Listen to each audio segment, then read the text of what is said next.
నమస్తే welcome to 360 degrees news updates నేను సునీల్ ఉత్తరాదిన వర్షాలు దంచి కొడుతున్నాయి నైరుతి ఋతుపవనాల ప్రభావంతో ఢిల్లీలో హర్యానాలో వర్షాలు బీభత్సం సృష్టిస్తున్నాయి ఎడతెరిపి లేకుండా వర్షాలు కురుస్తుండటంతో లోతట్టు ప్రాంతాలు జలమయమయ్యాయి రహదారులపై భారీగా నీరు చేరుకోవడంతో రాకపోకలకు అంతరాయం ఏర్పడింది వాహనదారులతో పాటు స్థానికులు ఇబ్బందులకు గురయ్యారు అల్పపీడనం ప్రభావంతో విస్తారంగా వర్షాలు కురిసే అవకాశం ఉందని ఐఎండీ అధికారులు హెచ్చరించారు ప్రస్తుతం కురుస్తున్న వర్షాలతో హర్యానాలోని గురుగ్రామ్ చక్రీ దాద్రి ప్రాంతాల్లో పలు చోట్ల భారీగా నీరు చేరుకుంది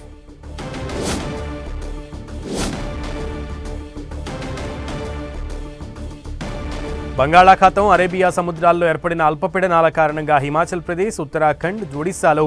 భారీ వర్షాలు కురుస్తున్నాయి కాగా ఈ నెలలో సాధారణం కంటే ఎక్కువ వర్షపాతం నమోదయ్యే అవకాశం ఉందని ఐఎండీ వెల్లడించింది హిమాచల్ ప్రదేశ్లోని కాంగ్రా కుల్లు జిల్లాల్లో క్లౌడ్ బర్స్ట్ల కారణంగా ఆకస్మిక వరదలు సంభవించాయి ఈ వరదల కారణంగా 7 మృతి చెందారు మరో 20 మంది గల్లంతయ్యారు వారి కోసం రెస్క్యూ ఆపరేషన్స్ కొనసాగుతున్నాయి భారీ వర్షం కురుస్తుండటంతో గత 3 రోజులుగా రెస్క్యూస్ కొనసాగుతూనే ఉంది హిమాచల్ ప్రదేశ్లో కురుస్తున్న భారీ వర్షాలకు వరద పోటెత్తుతోంది ఎగువన కురిసిన వర్షాలకు బియాస్ నది ఉధృతంగా ప్రవహిస్తోంది భారీ వరద నీరుతో బియాస్ నది కళకళలాడుతోంది పర్యాటకులు ఎవరూ నదీ పరివాహక ప్రాంతాలకు వెళ్లవద్దని ప్రభుత్వం హెచ్చరించింది హిమాచల్ ప్రదేశ్లో వర్షాలు దంచి కొడుతున్నాయి ఎడతెరిపి లేకుండా కురుస్తున్న వర్షాలతో సిమ్లాలోని బట్టకుఫర్ ప్రాంతంలో 5 అంతస్తుల భవనం కుప్పకూలింది అయితే భవనం కూలడానికి ముందే భద్రతా కారణాల దృష్ట్యా అందులోని ప్రజలను ముందే ఖాళీ చేయించారు అధికారులు దీంతో పెను ప్రమాదం తప్పినట్లయింది ఉత్తరప్రదేశ్లోనూ వర్షాలు కురుస్తున్నాయి హాపూర్లో భారీ వర్షం కురిసింది లోతట్టు ప్రాంతాలు జలమయమయ్యాయి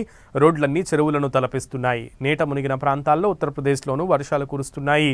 హాపూర్లో భారీగా వర్షం కురిసింది లోతట్టు ప్రాంతాలు జలమయమయ్యాయి రోడ్లన్నీ చెరువులను తలపిస్తున్నాయి నీట మునిగిన ప్రాంతాల్లో అధికారులు సహాయక చర్యలు చేపట్టారు అటు ఉత్తరాఖండ్లో భారీ వర్షాలు కురుస్తాయని ఐఎండీ రెడ్ అలర్ట్ జారీ చేసింది వాతావరణం మెరుగయ్యే వరకు పర్యాటకులు కొండ ప్రాంతాల్లోకి వెళ్లొద్దని సూచించింది అటు పర్యాటకులు రిషికేశ్కు చేరుకున్న యాత్రికులు అక్కడే ఆగిపోవాలని అక్కడి నుంచి ముందుకు కదిలిన యాత్రికులు నిర్దేశిత సురక్షిత ప్రదేశాల్లోకి వెళ్లాలని అధికారులు సూచించారు